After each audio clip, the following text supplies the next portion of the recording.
음주운전 합의금 진행 전 주의사항. 안녕하세요. 법무법인 로블입니다.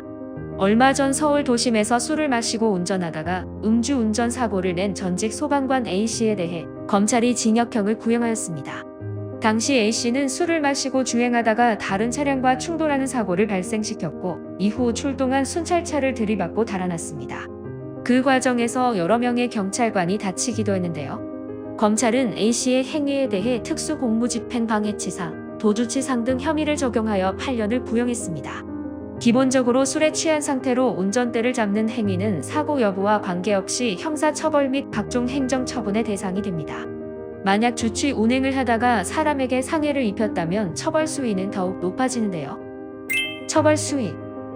도로교통법에 따라 운전자의 혈중 알코올 농도가 0.03% 이상이라면 형사처벌 대상이 되며 따로 사고가 발생하지 않았어도 수치에 따라 5년 이하 징역 및 2천만 원까지의 벌금형에 처할 수 있습니다. 만약 피해자가 중상해를 입거나 사망하는 등 사고까지 발생시켰다면 도로교통법의 특정 범죄 가중처벌 등에 관한 법률이 추가 적용됩니다.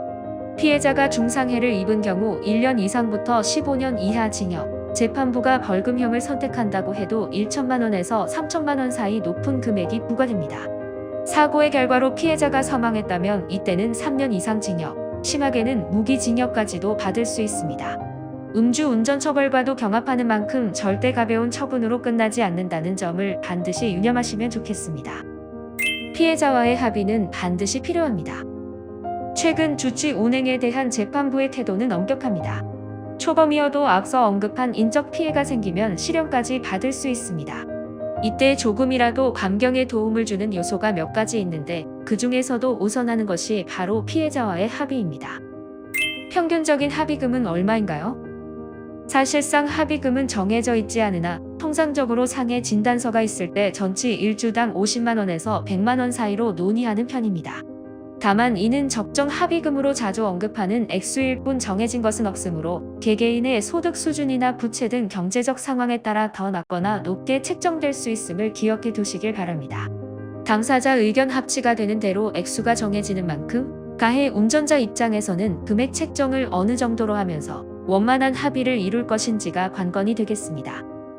상대방이 합의금을 과도하게 요구하는데 줄일 방법은 없나요? 피해에 비해 과도한 금액을 요구한다고 해도 섣불리 요구 금액을 모두 주거나 개인적으로 다투지 마시고 반드시 대리인을 통해 조율해야 합니다. 사람마다 인지하는 피해의 정도가 다른 만큼 피해자와 갈등이 생길수록 객관적인 대리인의 시각을 통해 적정한 음주운전 합의금을 정하는 것이 바람직합니다. 피해자가 입은 상해가 어느 정도인지, 현재 사건으로 구속 가능성 및 벌금형 이상 형이 나올 가능성이 어느 정도인지를 파악하여 감당할 수 있는 선에서 합의를 이루고 처벌 불원서를 받아내야 합니다. 감경을 위한 합의 어떻게 진행해야 할지 모르겠다며? 지금이 바로 골든타임입니다. 매년 7에서 8월은 휴가철에 접어들며 교통사고 발생 건수가 늘어나는 때입니다. 주취 운행 사고를 예방하기 위한 경찰의 단속도 전국적으로 확대되는 시기이나 여전히 많은 사고 사례가 발생하는 실정인데요. 해당 문제는 반드시 오랜 시간 관련 분야를 다루어온 대리인과 조사부터 합의, 변론까지 동행해야 한다는 점을 강조하고 싶습니다. 예상치 못한 사고로 음주운전 합의금에 대해 고민하고 있다면 더 늦기 전 조속히 법무법인 로블을 찾아주시길 바랍니다.